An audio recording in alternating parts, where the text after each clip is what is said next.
Hi everybody, it's Melissa O'Connell, your Lexus Technology Specialist at Northside Lexus and Westside Lexus in Houston, Texas. Today we're going to talk about hybrid driving tips in your Lexus Hybrid.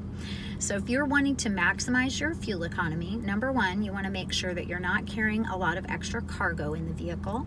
Weight does impact your fuel economy.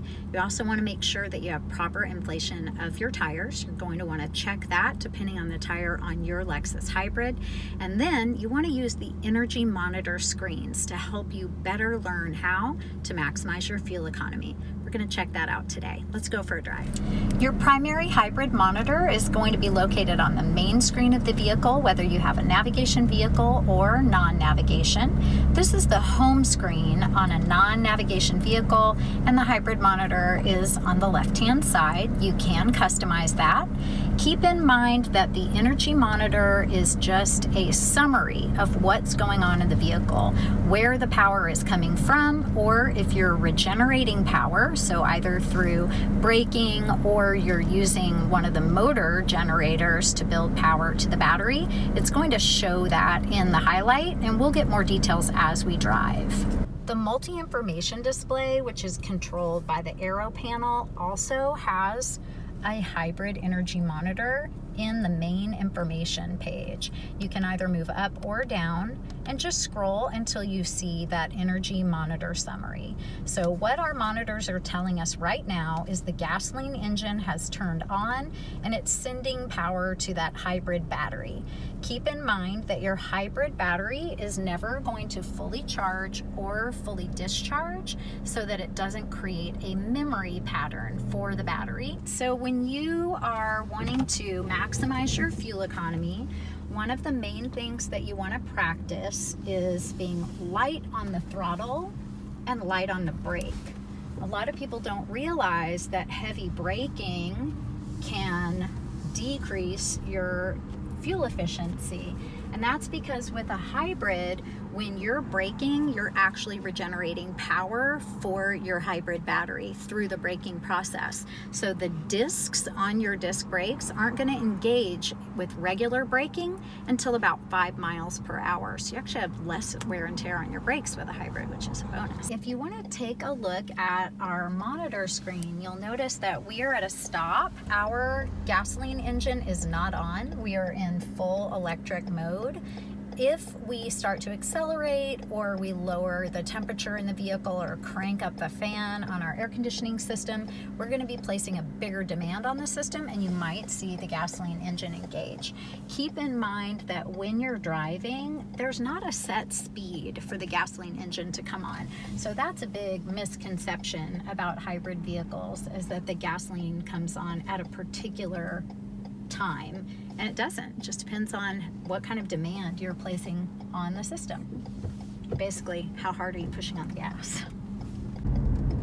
Now I'm braking, and again, light on the gas, light on the brake.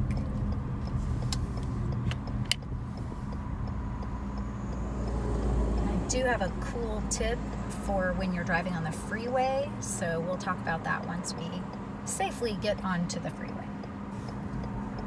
All right, so we need to merge into heavier traffic. So we're gonna bust a move a little bit. We're gonna ask more of the system, and you'll notice that we have more gasoline power kicking in sooner. And I'm not sure, Camille, are you able to see the monitor on the left-hand side of the instrument panel? Are you able to show that? So my handy-dandy camera woman here. So on the left-hand side of the instrument panel, we have a charge, an eco, and a power marker. So as we're driving, we can see what range we're in. And if you're really flooring it, which if there are certain times in heavy traffic where you do really need to give it gas, it's gonna pop up into that power zone, which means you're consuming more power. So it's not quite as fuel efficient in that phase of driving. So we want to then just let off of the gas, lightly reapply it, and then you're staying at your same speed, but you've engaged the electric portion of the powertrain. So you go back into that eco zone able to get better fuel economy. So keep in mind the driving that I'm doing right now, I'm in an NX hybrid and I'm in the normal driving mode. So we've done some videos before on our drive mode selector.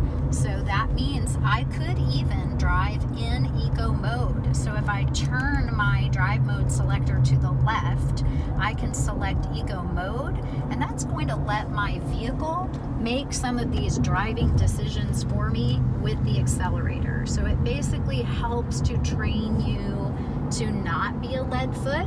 So if you feel like you need some extra support to get the fuel economy that you're after, try it in eco mode. Drive it for a few full tanks of gas. See how you feel. See how you like it. See if it makes a big enough difference for you. When you're in eco mode and you turn the vehicle off, when you turn it back on, it stays in eco mode. Unlike the sport mode, when you go into sport mode, you know you're using more gas. And so when you turn the car off and you turn it back on, it's going to be back in normal. We hope you enjoyed the ride today. One last tip for your hybrid driving: make sure that you're using the proper fuel for your Lexus hybrid. If you're not sure which fuel it was designed to use, look in the index of your owner's manual under fuel, and then you'll know exactly which fuel is best for your Lexus hybrid. Thanks for tuning in to Tech Tip Tuesday, and we'll see you next time.